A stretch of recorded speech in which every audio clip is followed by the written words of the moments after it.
sa Binondo, Manila. I'm Rian Ramos. Saan nga ba tayo pupunta? All you need to ask is, where in Manila? Tara!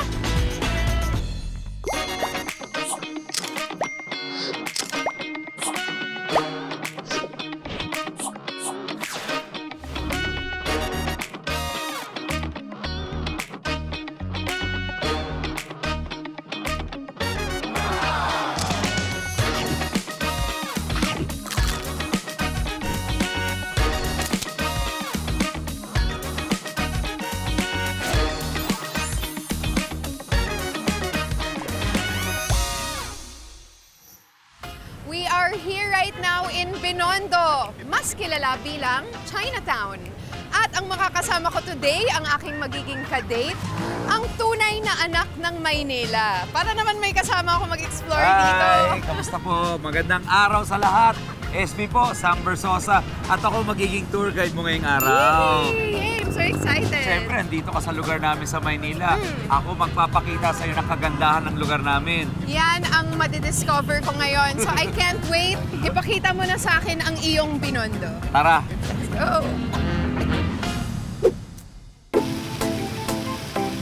Binondo ang oldest Chinatown in the world. At kitang-kita sa bawat sulok nito ang kakaibang charm that is a mix of history, culture, and heritage na talaga namang uniquely Chinoy.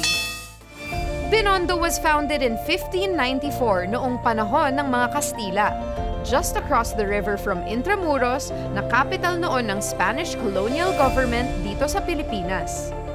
Tinatag siya ng mga Kastila kasi gusto nilang ipalaganap ang relihiyong Katoliko. Hindi lang sa mga Tagalog, pati sa mga Inchik noong araw.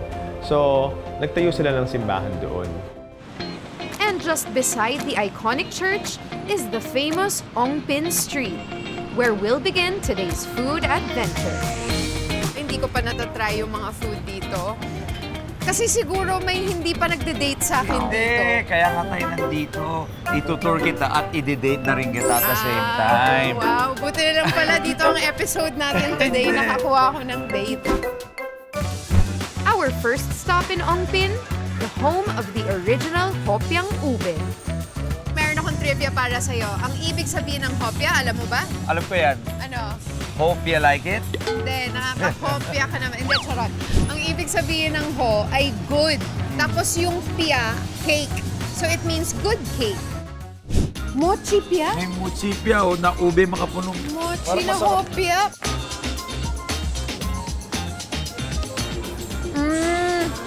Iba nga yung texture nito. Parang mas may feeling. Unang kagat, laman na lahat. Marirecommend ko tong mochi hopya na to. Mochi pia. Winter melon cake. Iba na naman yung itsura niya. Meron siyang mga sesame seeds. Iba rin ha? Gusto ko yung sesame seeds actually. Parang Actually, maganda. nabibigay niya yung mas toasty, Magandang texture. toasty flavor. Isa pang pinakasikat na tinitinda at binibili dito sa Engbitin ay itong tikoy na to. At ito daw yung ready to eat na tikoy. Hindi Oh ito my yung iluluto mo. gosh! Try natin yung tikoy Sesame na flavor. sesame. Wow! Punong-puno ng sesame. Ah, wow. Normal bite lang, Rian. Dinagdagan na. Wow. Iba, no? May wow factor to. Just a 2-minute walk from Engbitin, sa kanto ng Ong Pin at Salazar Streets, matatagpuan ang bagong pinipilahang Binondo Street Food. Pinipilahan nila, oh. Oo, haba ng pila. Tara, tara. Sa labas ng Veggie Select, una naming pinilahan ang vegetarian barbecue skewers na gawa sa tofu at rice cakes. Ang harap na to! Ban level to. Totoo yung hype. Parang siyang may mga taste na curry, no? Sobrang hindi mo may isip na all veggie to kasi lasa talaga siyang sausage. Ban naman natin itong sikat na sugarcane juice dito sa Binondo. So pure, walang halong tubig. Galing, no? Cheers! Pure. Nice, refreshing. The more you stir it, mas lalo siyang Oo, sumasarap. nalang ihalo. Ito naman yung kilalang fried xiaolongbao dito sa Binondo. Wow, ang dami. Cheers! Yeah. Yung texture niya, may chewy parts, may crunchy parts, marami siyang veggies sa loob. At konting lakad lang papuntang Benavides Street, may higanting sarap daw na naghihintay. Oh, laki nga nito! Oh my gosh! Diba? Kasing laki ng mukha ko. So, subukan natin. Wow. Oh my goodness. Pinakamalaking siopaw na matitikman ko sa buong buhay ko. Yan natin. Yan, ganyan ako mag-sauce. Pwedeng 4 na barkada mag-hati-hati. Usually kasi, yung mga giant items, yung mga malalaki, ini-expect mo na puro extender. Pero ito hindi po ganun. Malasa siya. Kitang-kita naman, marami siyang laman kahit giant siya. So talagang, bring your friends.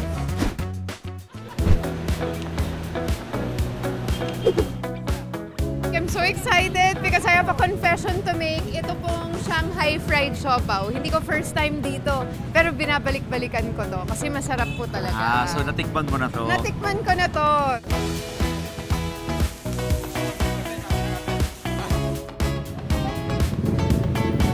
Wow, musok. Ang dami niyang laman, tapos sobrang juicy. Meron siyang chives aside dun sa pork. Wow. Sobrang tasty. Extra juicy siya I ngayon. love it, I love it, I love it. Alam mo ba na ang original na pangalan nito ay hindi Ongping Street, kundi Kalye Sacristia. Pinalitan lang to noong 1915 to Ongping Street sa ngalan ni Roman Ongpin.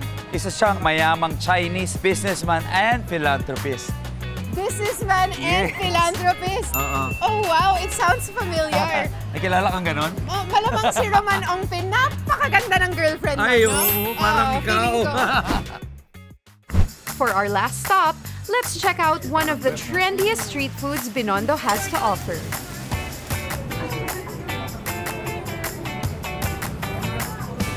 This makes a really good snack kasi sobrang kompleto siya. Meron siyang konting carbs, may chewy, may crunchy, may salty. What else do you need in life? Wow, sige nga, try natin. May veggies pa. Ayun! Yun! Perfect na kasi bago siya sa panlasa ko eh. Hindi siya yung araw-araw na matitikman mo. Now I know kung bakit hindi kumukupas ang appeal ng Binondo for foodies.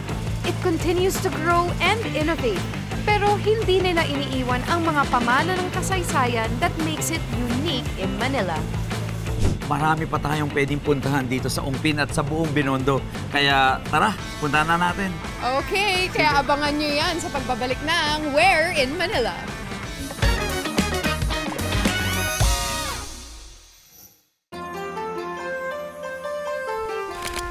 A flavorful blend of history, trade, and timeless traditions. Ganito tumatak sa marami ang Binondo o Manila Chinatown. At syempre, bukod sa pampaswerte, dito rin matatagpuan ang mga OG traditional Chinese medicine clinic at drugstores. Ang tanong, where in Binondo? Kapag nakaharap ka sa front entrance ng Binondo Church, take a few steps to the left hanggang makatawid ng susunod na kalsada.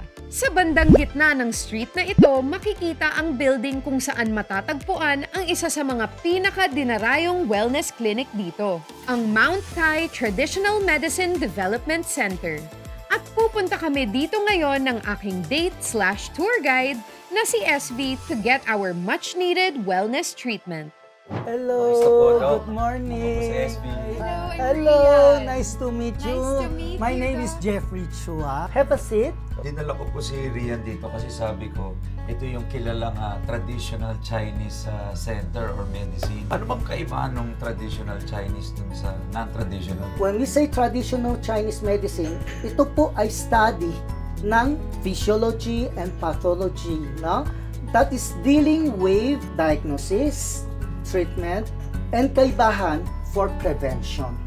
Opo. bago pa ako pumunta dito, medyo excited na ako kasi meron akong lower back problem. Although acupuncture ang pinakagilala sa mga musculoskeletal problems, aside from performing acupuncture, nagtutwi na kami. Ano po yung twi na massage? Opo, ito po ay tawag na Chinese medical massage. The patient has pain problem na talaga hindi makuha right away, we also apply moxibustion. I'm so excited. Never pa po ako nag-acupuncture or yung twi na massage. I've never done any of those things. So, I'm so excited for today. Kagaya ng standard procedure ng Western medical consultations, kailangan munang ma-assess ni Doc ang pasyente para malaman kung anong klaseng treatment ang isasagawa niya.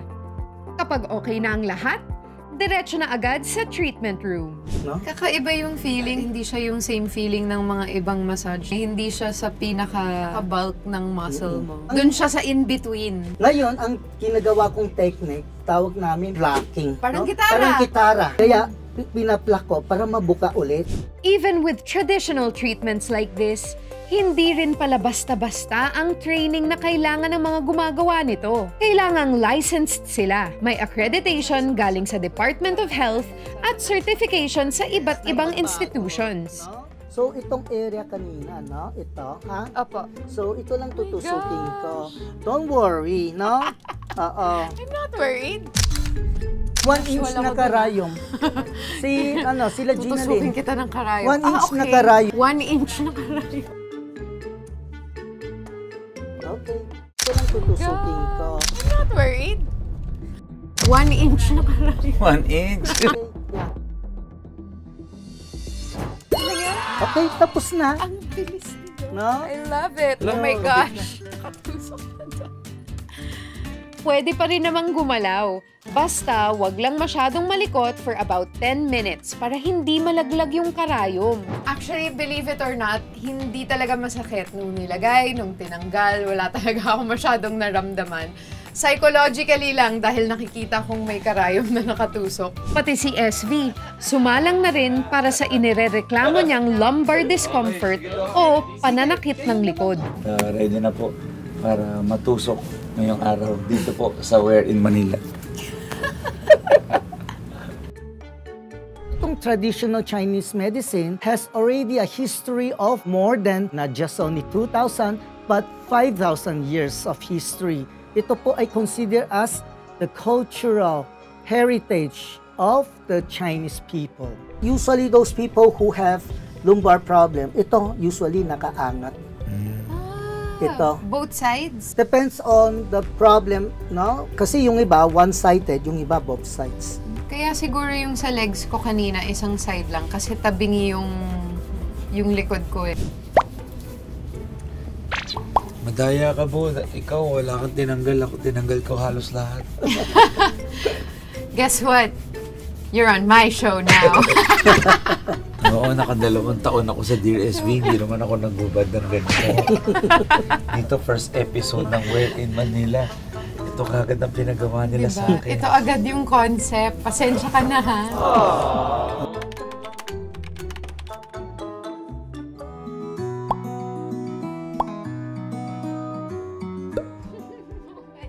Speaking of maraming pinapagawa, ipapatry pa sana natin kay SV yung mga sinaunang Chinese herbal, gaya ng binabad na ahas at dried seahorse. Pero hindi na pala ito pinapractice ngayon. Kasi when we are having may mga items na considered as endangered species, the practitioners are not supposed to use it and are prohibited to sell in the drugstore. Although it's very effective, we have other herbals as well can replace the effectiveness of these items na considered as endangered species. Doc, thank you so much. Kahit napaka-ikli lang nun, na-feel ko kagad yung may ginhawa siyang nabigay sa akin. Ako rin, Doc, Na-enjoy lalo mo na ba yung yun? sa likod ko kasi talagang matagal ko ng problema yun. I had a really good first time at saka for sure babalik po ako. You two are really welcome anytime.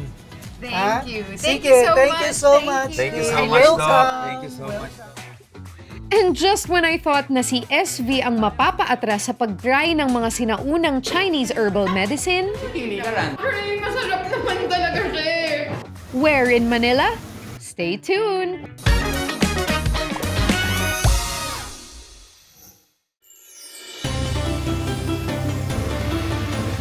Kilalang kilala ang Chinese cuisine for its rich tapestry of culinary traditions. Whether you're a casual or certified foodie, the culture's eclectic cuisine always promises something for everyone. And if you're a brave gastronome looking for an exotic food adventure far from the usual food crawl, pwedeng-pwede nyo rin magawa yan dito sa Binondo. Hi.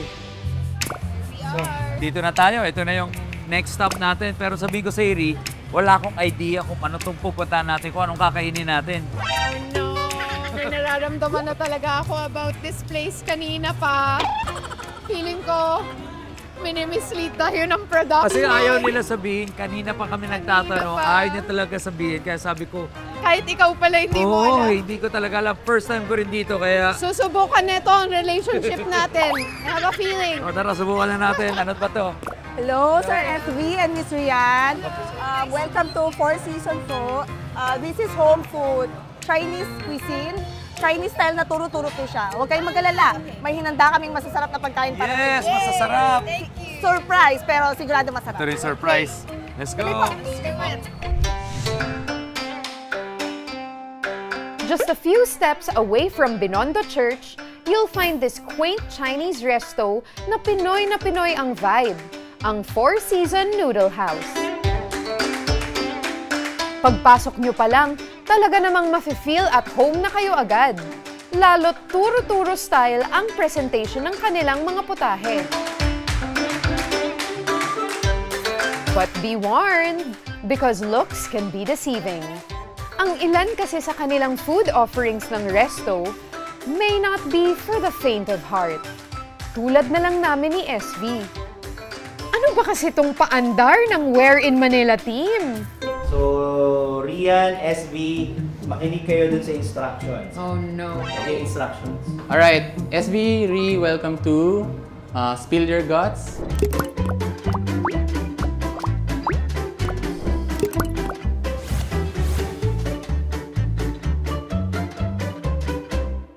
Dahil show to ni Rian, so si Rian muna.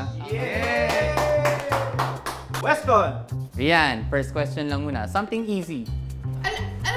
Ano muna yung... Who is your most hated co-celebrity? Pwede syempre kakain ako because I love them all. Choose! Two. Number 2. SB, please. O, number 2. Is it moving?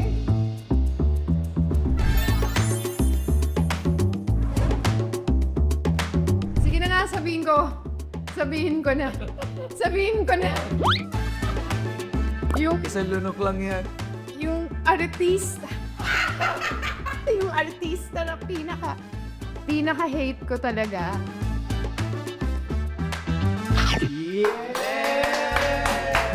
Galing! Actually, masarap naman talaga siya. Akala mo safe ka, SV? Ha, you're next.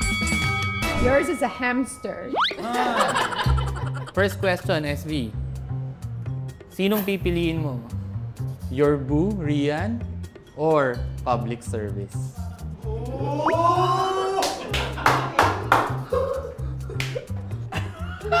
Pag pinili ko yung isa, tapos na ako sa isa. Pag pinili ko isa, tapos ako dito. Anong pipiliin ko?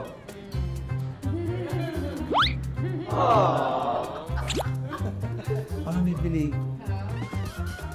Ano bang mas importante? Alam mo ano mas importante? Ano mas importante? Yung mahalaga, kaya kakain na lang ako. Okay, sige, game. 1, 2...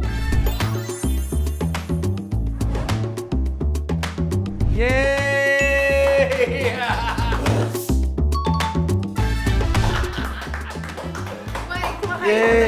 Hindi. Hindi rin. Hindi pa. Hindi pa. Ngayon pa lang. Actually, first time kong kakain ng seafood cucumber. O yan ha, hindi maliit yan ha. To try yan. Sarap. Talaga? Sarap. Parang mas... There you go, sarap.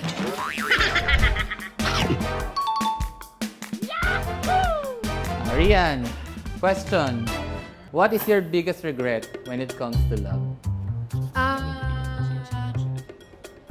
Overstay. Yun yung biggest regret ko. Kasi pag, di ba, pag alam mo nang tapos na, dapat wala nang sayang ng oras. So, overstaying. Same na to. Grabe. Question. Ano ang exact time, day, and color ng suot ni Rian nung first date niyo?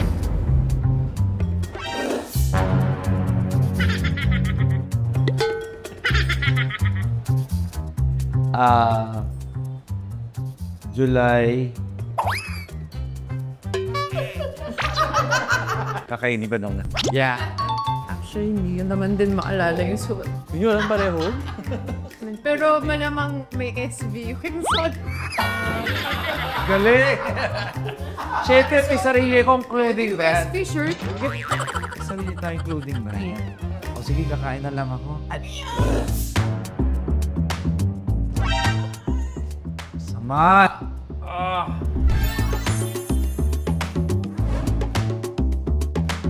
Ay, first time ko Ay, to. buti na lang prito. Ang sweet. Sabay mo na ako. Sabay kita. Mukhang kaya mo na. Oo, hati na tayo. 1, 2, Eating from. okay, 3. Yeah! How was it? Tastes like chicken. Doon naman. Chicken lang.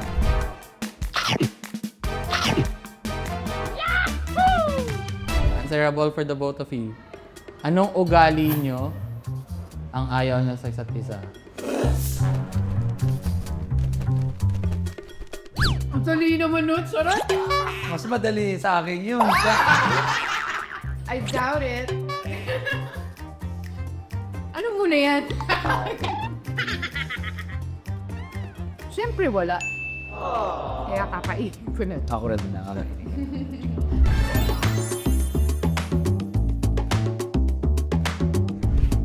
Oh boy! Soup number 5 is balls.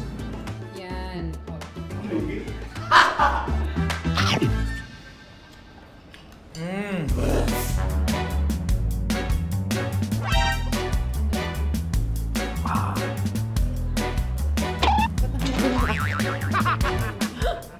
Anong lasa? Anong lasa? Di pa umarte pero first time ko talaga. Oh, di ba?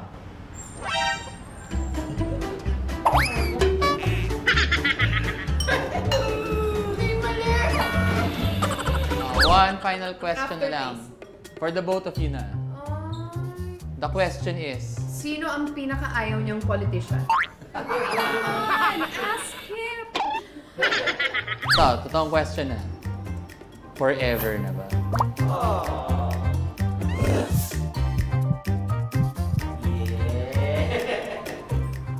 Oh, sagutin ba? Sagutin ba? Yes. Okay na, pasok na yan. Then na.